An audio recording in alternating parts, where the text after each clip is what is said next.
Hi, so today I want to talk about Rob Ford. He was a Toronto City Councillor and former mayor.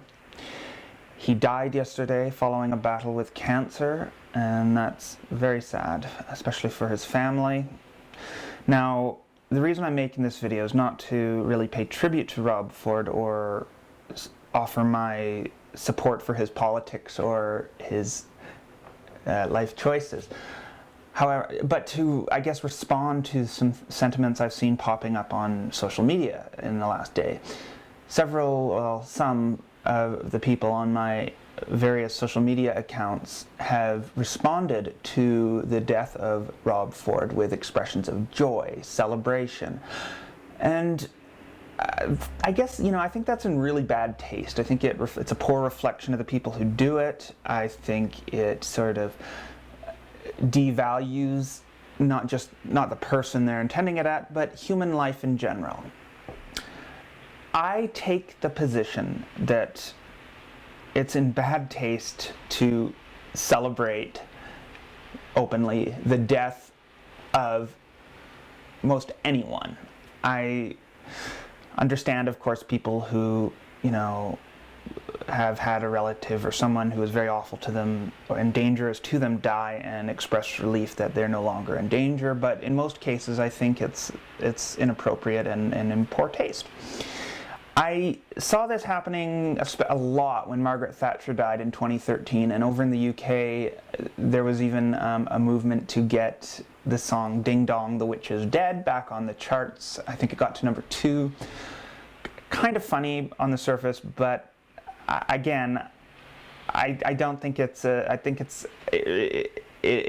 devalues human life and dignity to decide that some people's death is funny and to be made light of. And at the end of the day, these people are just human beings, and they have families, they have children, they have friends, people who love them.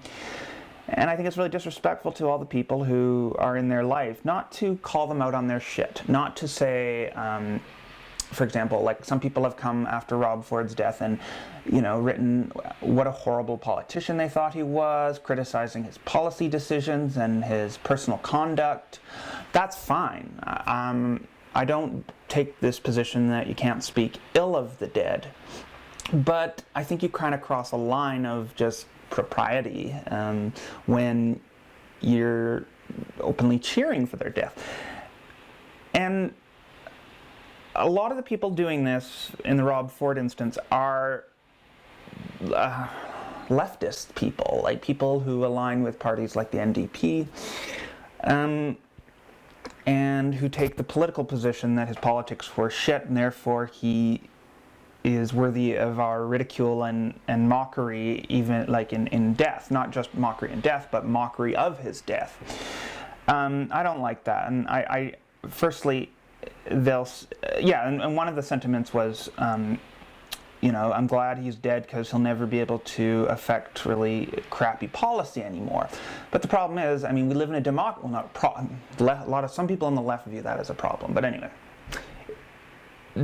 The situation is we live in a democracy, and people like Rob Ford don't just show up on council or in legislatures. They get elected. People vote them in. So someone like Rob Ford can die, rest in peace, and people can celebrate that and say, good, he's dead, we're better off for it. But the thing is, the people who voted for him and voted for his ideas, they're still alive, and they're still going to be voting in and out politicians who you may disagree with.